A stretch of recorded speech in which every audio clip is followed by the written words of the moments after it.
natação? Ou não? Si era por mí, les pasaba solamente a ustedes. Eu passo. Eu não sei por Eu quê. não vou caminhar. Eu não caminho por lugar nenhum. Eu de caminho. Vou ficar com a gente, mas você não tem nada de dar foto. Eu só falo por mim. Eu só falo por mí. Bueno, dice, el flujo laminar, la velocidad máxima se encuentra. ¿Se acuerdan que el flujo laminar, cuando estaba cerca de la pared, el flujo era más lento porque rozaba con la pared? Entonces, en el centro el flujo laminar es más rápido. Entonces, en el centro del lumen. Acá está otra vez la explicación. Dice, capas concéntricas se deslizan, el centro tiene mayor velocidad. Entonces, esta es otra pregunta que también puede salir en falso y verdadero. Puede salir, el flujo laminar, la velocidad máxima, se encuentra en la pared del vaso. Falso, se encuentra en el centro del lumen. ¿Sí? En este examen va a haber mucho falso y verdadero para que ustedes justifiquen.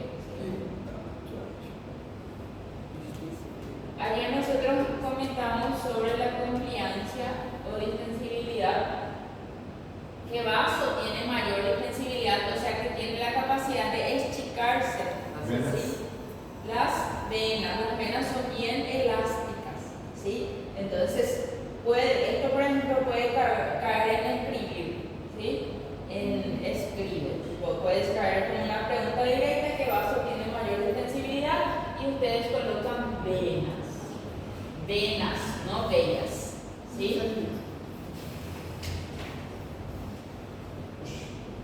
Y recuerden que las venas son reservorio principal por su capacidad de estirarse.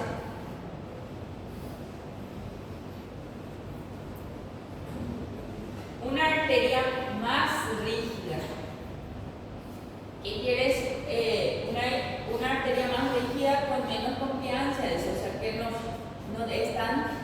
se puede estirar, achicar tanto. Produce. Entonces, si es que no se puede estirar tanto como es en el caso de la arteria, hay mayor presión, ¿sí? No se puede, cuando algo es más rígido, tiene más presión. Dice, ¿produce disminución de la presión del pulso? No. ¿Aumento de la presión del pulso? Sí. ¿Menor presión sistólica? No. La presión sistólica es la presión máxima, entonces ¿cómo va a producir menor presión? Sí, es rígido. ¿Mayor retorno venoso? No. Entonces la respuesta es letra D.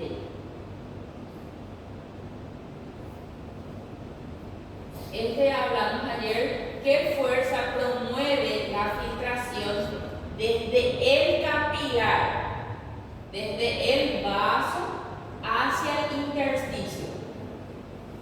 Nosotros teníamos una presión. No era para secuestrarte, ¿no? Sí es para, está marcado. Tengo que editar.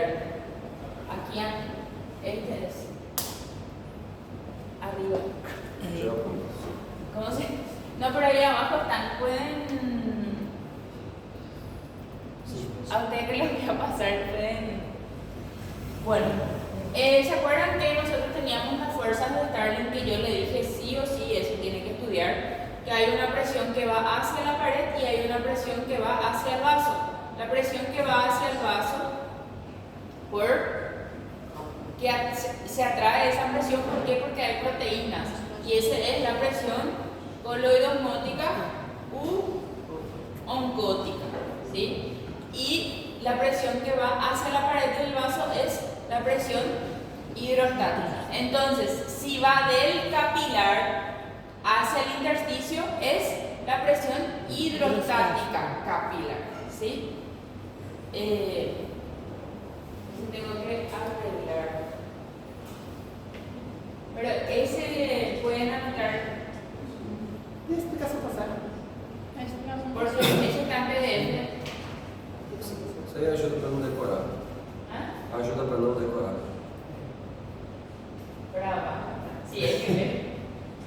Bueno, siguiente. Este sí o sí escribe también. Porque no hay como, ustedes no se pueden olvidar nunca de la albúmina, que es importante para la presión coloidosmótica, ¿sí? Para mantener el líquido dentro del vaso, ¿sí? Entonces la presión oncótica, o también se le puede decir coloidosmótica, la presión oncótica plasmática depende principalmente de la albúmina, y eso puede estar en escrito, ¿sí? En una pregunta directa, ¿sí? Entonces la albúmina es la principal proteína plasmática que genera presión oncótica.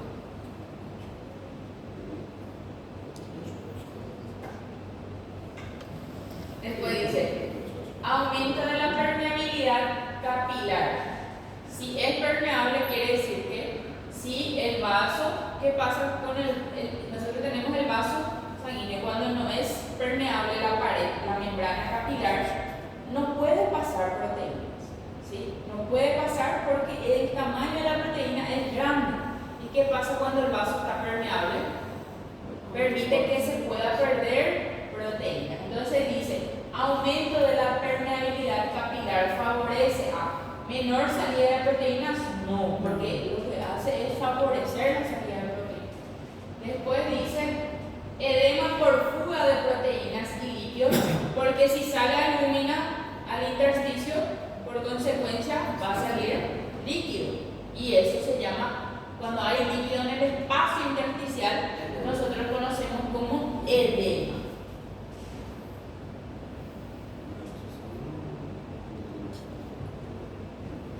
El sistema linfático tiene como función principal. Recuerden que el sistema linfático también nos ayudaba a que nosotros no tengamos edema, ¿sí? Que no haya un acúmulo de líquido, ¿sí? En el espacio intersticial. ¿Y cuál es su función principal? ¿A transportar eritrocitos? No. ¿De drenar exceso de líquido y proteínas intersticiales? Sí. ¿Regular la frecuencia cardíaca? Nada que ver. ¿Producir hormonas? Peor, nada que ver. El sistema linfático no produce hormonas. Sí, sim. Eu acho que a prova de eliminação. Você produz hormônio. Sim, qual hormônio? Sí. No, y lo que les digo es, estas preguntas van a salir parecidas, ¿no? Tipo, esto puede salir como una pregunta directa, ¿sí? ¿Cuál es la función del principal del sistema linfático? Explica con tus palabras, porque ahí también voy a descubrir algunas cosas. Porque es muy fácil percibir cuando es de charla.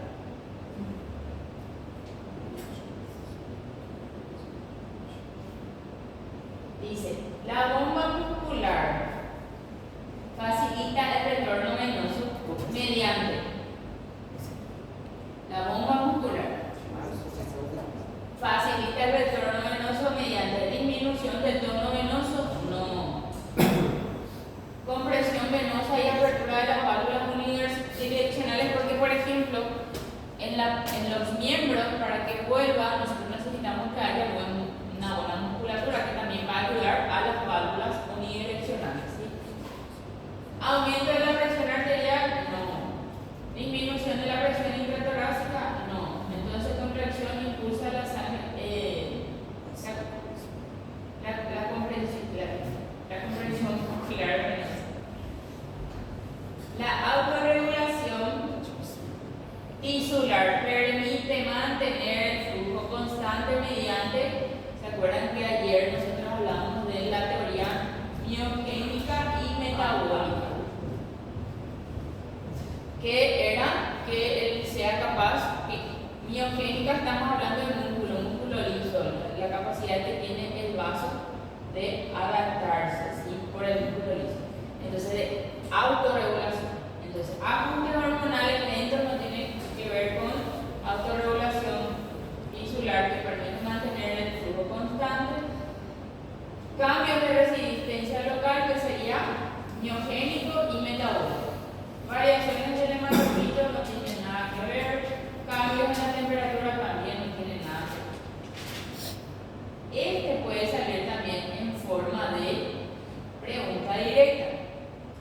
que es, puede salir cuál es el vasodilatador local,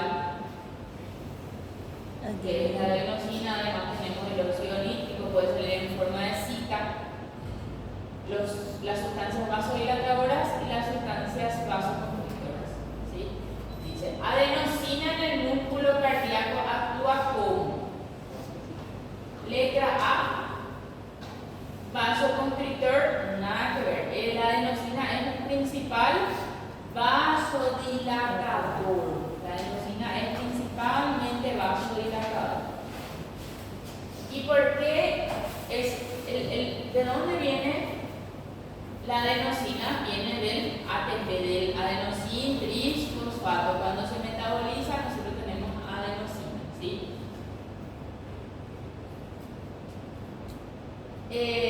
Después dice, la adenosina en el músculo cardíaco actúa como vasoconstrictor, no, vasodilatador, sí. Inhibidor de renina, no, nada que ver, no tiene. Activación de plaquetas, tampoco, peor aún. El óxido nítrico, eso también no se tiene que olvidar, porque el óxido nítrico también se libera en algunos choques circulatorios, ¿sí? El óxido nítrico es, ahora ustedes tienen lo que tienen que saber, ahora no olvidarse nunca en la vida que el óxido nítrico es vasodilatador, ¿sí? No se olviden que óxido nítrico es vasodilatador. Y se sintetiza en donde, en el endotelio, ¿sí? Provoca vasodilatación por aumento del GNPC. Entonces, esto también puede salir en modo de completa o falso verdadero, puede aparecer. El óxido nítrico se sintetiza en el vaso, ¿sí? ¿Sí? Y provoca vasoconstricción, ¿sí? Entonces, no, el óxido nítrico, falso. El óxido nítrico se sintetiza en el endotelio y provoca vasodilatación. Vayan entrenando su español para la prueba. Prof. Treinando. Dice, la presión arterial media.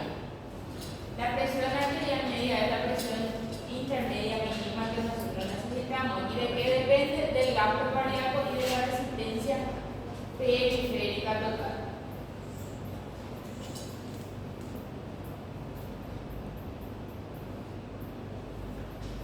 Esto también puede salir en forma de falso verdadero, puede salir en pregunta directa. ¿Qué hace el péptido natriurético auricular? ¿Se acuerdan que el péptido natriurético, natrio de Na, de sodio, diurético de diuresis? Entonces quiere decir que voy a perder sodio y por consecuencia agua, ¿sí? Produce natriuresis. Cuando nosotros hablamos de natriuresis es pérdida de sodio por orina. Diuresis es hacer xixi en términos médicos. Y vasodilatación. Después dice, sistema renina-angiotensina puede salir, explique el sistema renina-angiotensina aldosterona. Eso puede salir, ¿sí? Eso puede salir y valer 5 puntos. Isso y é puede fácil, ser vai sair 6 Eu quero pontos. saber. Eu quero saber. Puede, Eu quero saber. pero solamente va a ser válido 5 puntos y de la manera correcta, ¿sí? ¿Cómo comienza? ¿Cómo comienza el sistema renina-angiotensina aldosterona? Se detecta la caída de la presión arterial por el aparato glomerular, en donde, y nosotros tenemos las células intraglomerulares que van a liberar renina. Cuando cae la presión arterial, cuando hay una hipovolemia quiere decir hipo de bajo, volemia de volumen, y hipovolemia, bajo volumen. Y si hay bajo volumen, baja presión o baja perfusión renal. Entonces la renina se libera en respuesta a hipovolemia o baja perfusión renal. Y no se olviden, las células yuxtaglomerulares son las que liberan renina ante la baja perfusión. O sea, ¿dónde se libera renina? En el riñón. Riñón, ¿no? Riñón.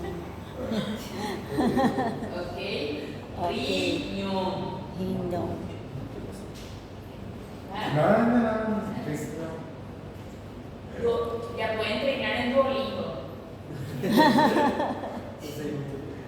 Verdade, pô. Español, volumen 2.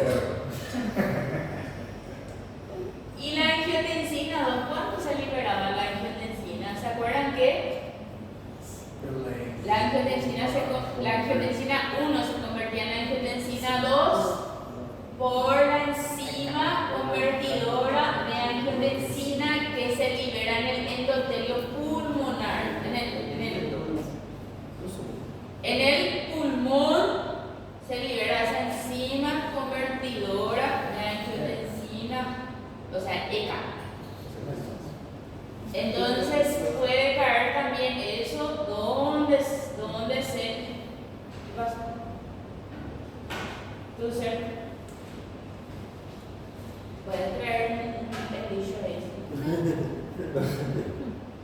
Bueno, entonces, si la angiotensina 2 se libera en el sistema renina-angiotensina-aldosterona, quiere decir que va a producir va a aumentar la presión arterial por producir una vasoconstricción. Entonces, vasodilatación sistémica, no.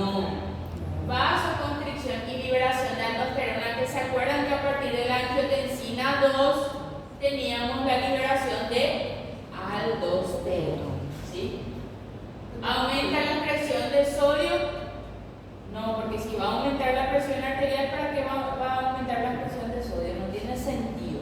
Entonces, cuando ustedes lean la pregunta, ustedes preguntan: si el sistema renina-angiotensina-aldosterona es para aumentar la presión arterial, no tiene sentido que se elimine sodio, porque si se excreta más sodio, va a bajar la presión, no es que va a subir.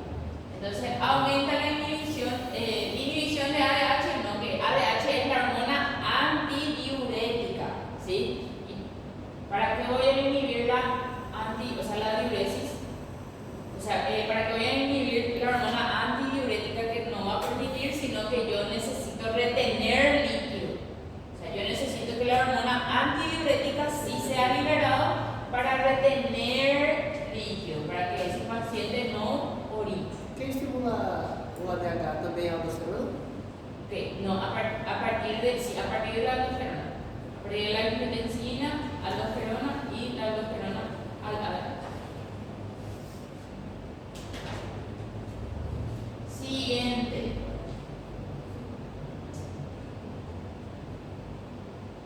Y recuerden de que del control a largo plazo o corto plazo era el sistema renal anterior. Largo plazo, ¿sí? Y el control a corto plazo se debe a los varios receptores que tienen relación con el sistema nervioso autónomo, que es el simpático y parasimpático. Entonces se dice, el control baroreceptor es más efectivo en letra A, control crónico. Recuerden que si dice crónico o agudo, está relacionado con el tiempo. Si es agudo, quiere decir menos de 15 días. Y si es crónico, quiere decir de larga data, ¿sí? De meses, ¿sí? Y si los baroreceptores son de el control rápido de la presión arterial, obviamente no tienen relación con el control, o sea, con el control crónico de la presión arterial, ¿sí? Entonces, ¿cuál es la respuesta? Respuestas rápidas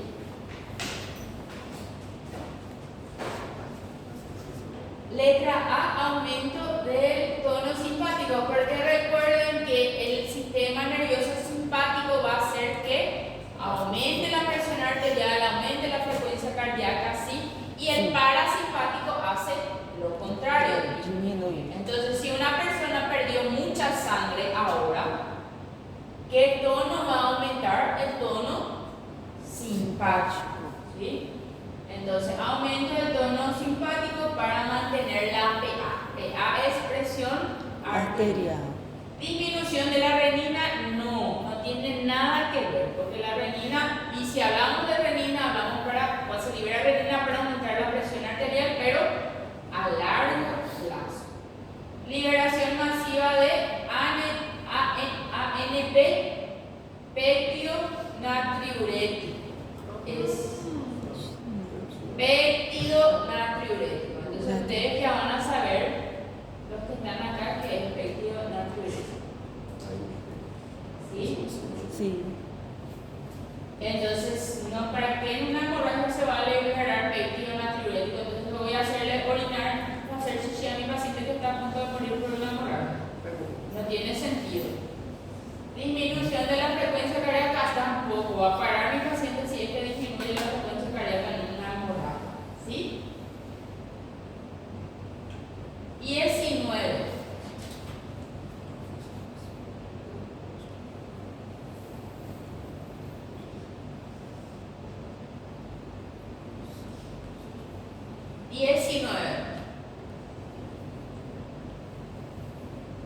La función principal de las válvulas cardíacas auriculoventriculares, ¿cuáles son las válvulas auriculoventriculares?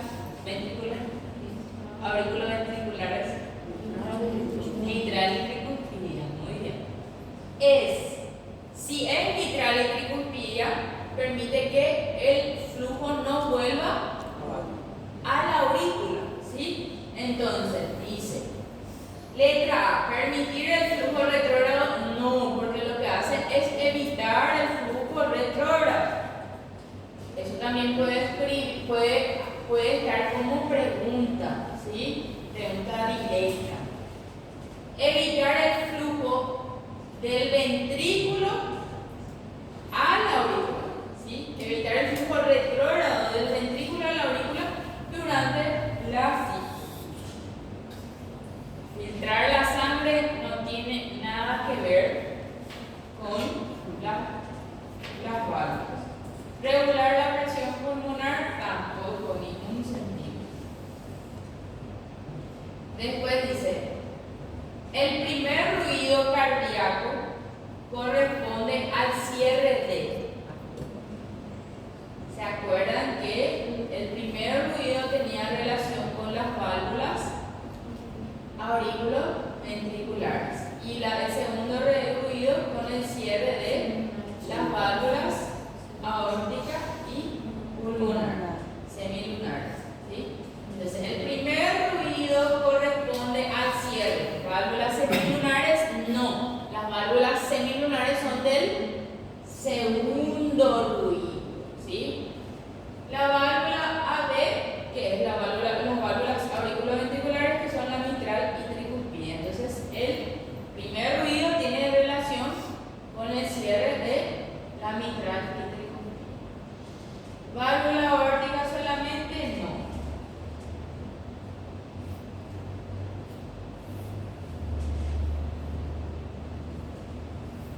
El segundo ruido, que corresponde ya a las válvulas semilunares, que son aórtica y pulmonar. Yo les voy a pasar todas las cosas, pero no va a salir igual, solamente aviso. Sentado cuestionario. No, obvio que voy a colocar relacionado, pero no voy a colocar igual nunca. ¿Sí?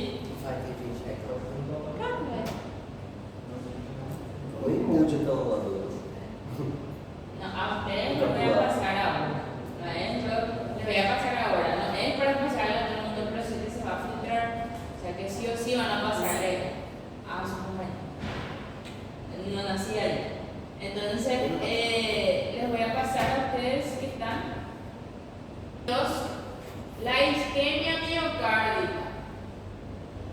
reduce el aporte de oxígeno y produce.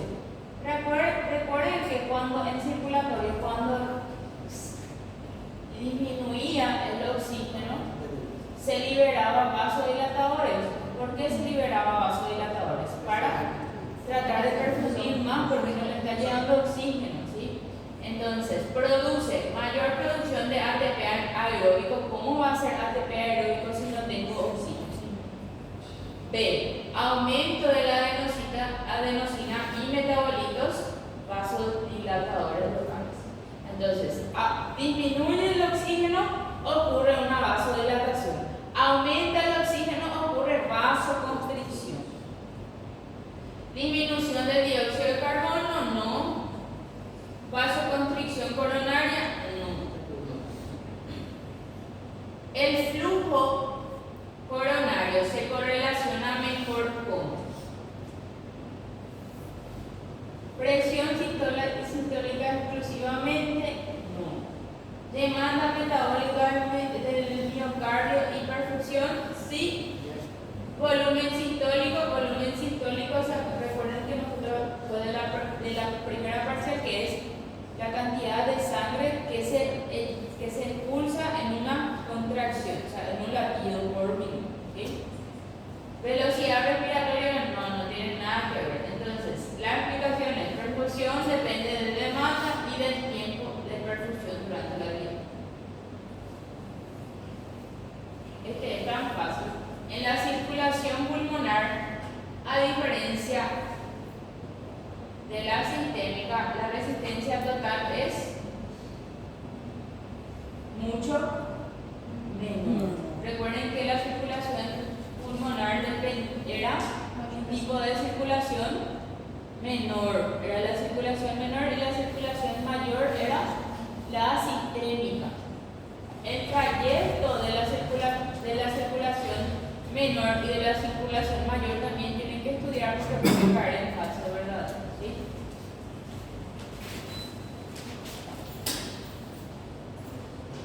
Recuerden cuál era la presión venosa central. Cuando aumentaba, ¿se acuerdan que nosotros en clase hablamos de la insuficiencia cardíaca que generaba ingurgitación yugular, ¿sí? Por aumento de la presión venosa? Entonces se dice, el valor de la presión venosa central aumentará si aumenta el retorno venoso, pero el corazón no aumenta el gasto, o sea, mi corazón es insuficiente, no es capaz de bombear, que era el gasto cardíaco, lo que mi corazón va a mandar, ¿verdad? Y si mi corazón no está consiguiendo bombear, quiere decir que va a llegar retorno venoso. Llega, pero no se manda. Entonces, ¿qué hace? Eso hace que se congestione y vuelva todo en sentido retrógrado, haciendo que aumente la presión venosa central, como es en el caso de la ingurgitación yugular. Hay inclusive una imagen en donde se ve que la persona tiene una vena agrandada.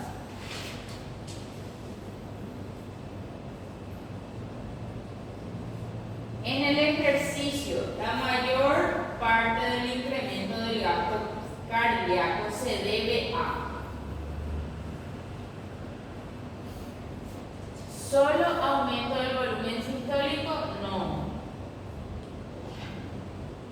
Aumento de la frecuencia cardíaca y volumen sistólico, sí, porque en el ejercicio aumenta la frecuencia cardíaca, la cantidad de latidos por minuto para poder perfundir, y aumenta obviamente el volumen sistólico, porque es el volumen sistólico la cantidad de sangre que se va a mandar por minuto. ¿Y qué es la frecuencia cardíaca? Son los latidos por minuto.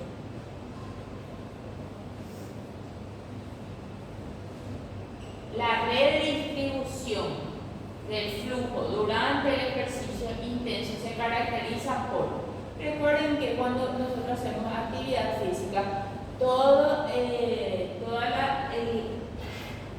la circulación se centra en el músculo, ¿sí? ¿Se acuerdan que en el músculo activo va a ocurrir una vasodilatación, y en los periféricos, o sea, fuera del músculo, va a haber una vasoconstricción, tratando de redistribuir toda la sangre en ese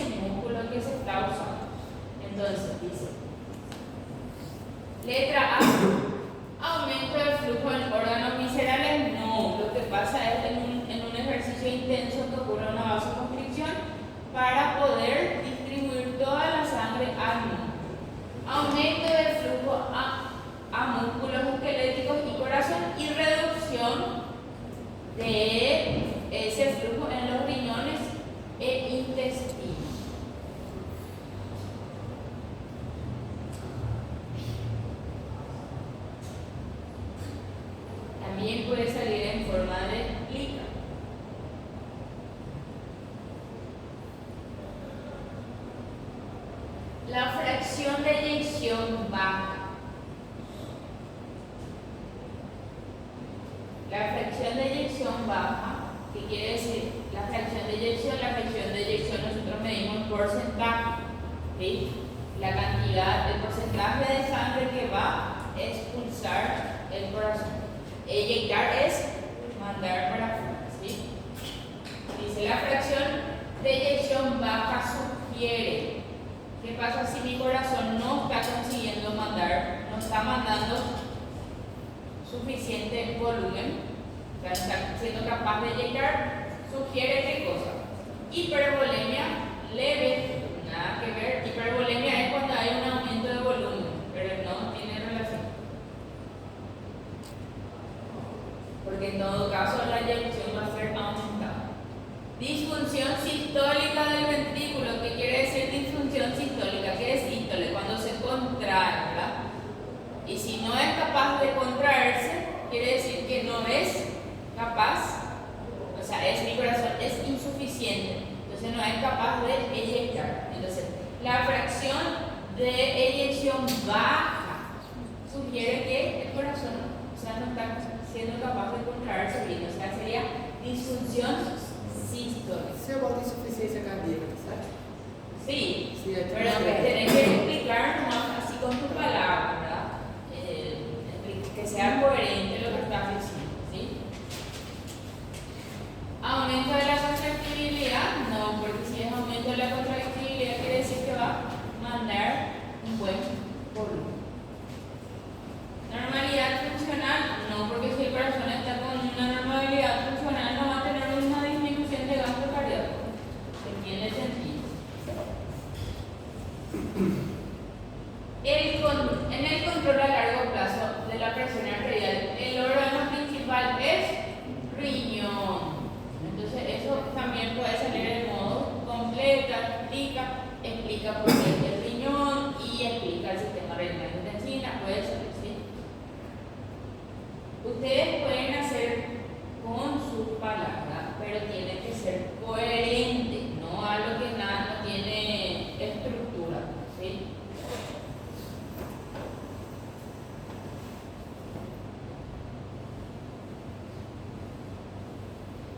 El mecanismo de la diuresis por presión ayuda a retener sodio, no, porque si es la diuresis nosotros vamos a eliminar sodio.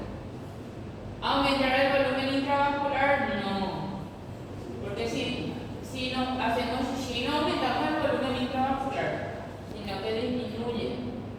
Excretar sodio y agua, claro, cuando la pH se eleva.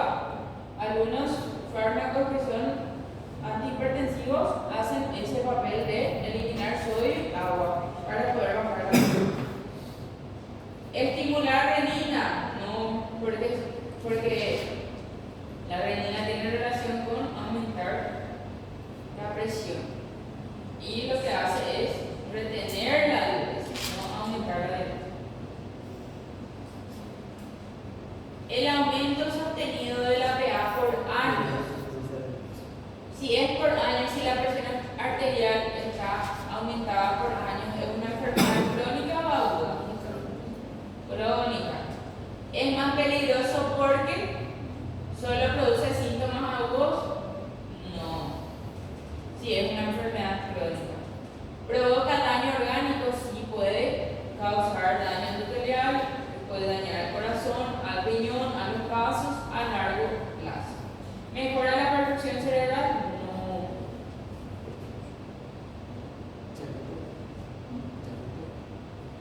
¿Reduce la poscarga? No. La vasoconstricción simpática generalizada produce, letra A, vasoconstricción, ¿sí? Disminución de la resistencia periférica, no aumenta la resistencia. Aumento de la presión arterial por aumento de la resistencia, sí. Aumento de la natriuresis, no tiene nada que ver con el simpático. El simpático no aumenta la natriuresis, no aumenta, porque el simpático ¿qué va a hacer? Aumentar la presión arterial. A largo plazo o a corto plazo.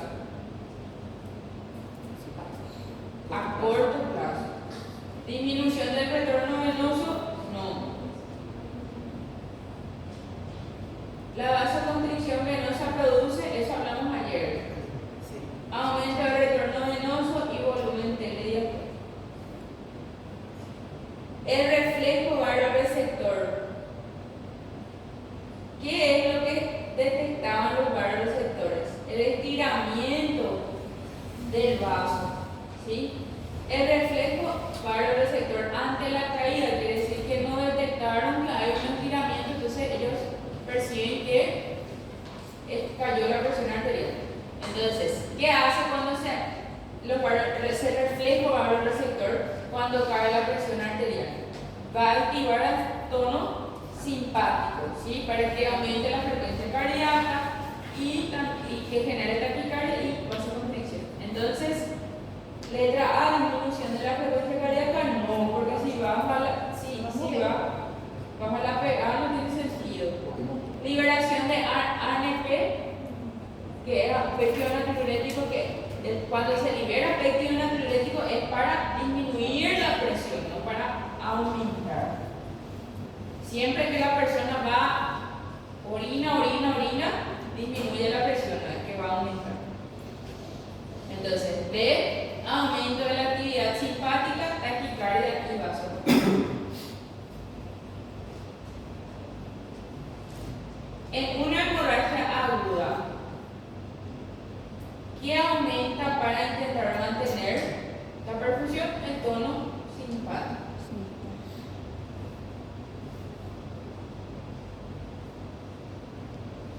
¿Qué componente del sistema microvascular regula la mayoría de los intercambios de los líquidos capilares y los lechos capilares?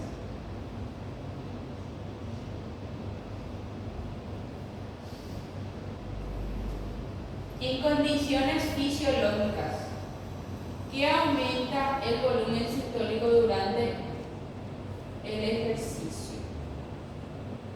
¿Disminución del retorno venoso? No. ¿Cómo va? Si disminuye el retorno venoso, disminuye el volumen sistólico.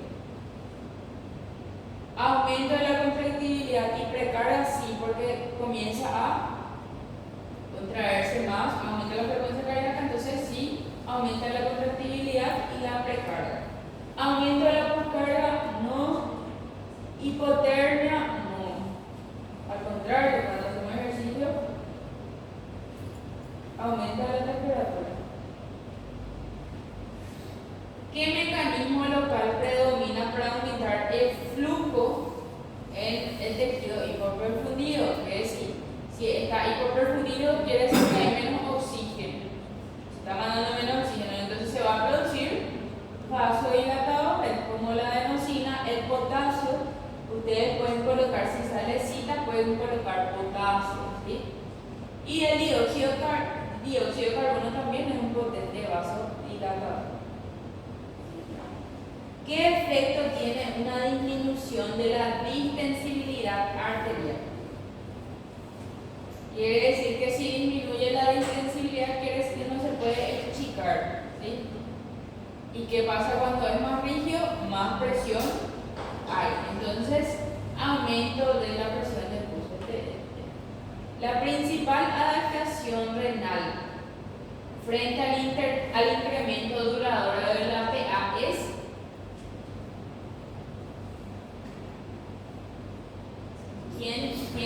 la adaptación renal, ya que sea algo duradero, ya depende del riñón, ¿sí? Recuerden que el control de la PA a medio y a largo plazo ya forma parte del riñón. Entonces, es aumentar la reabsorción de sodio, incrementar la presión de sodio y agua natriurética por presión y reducir la filtración glomerular y activar el eje simpático crónico. Bueno, estamos en la mitad. Vamos a pausar un rato y después hacemos otra vez más.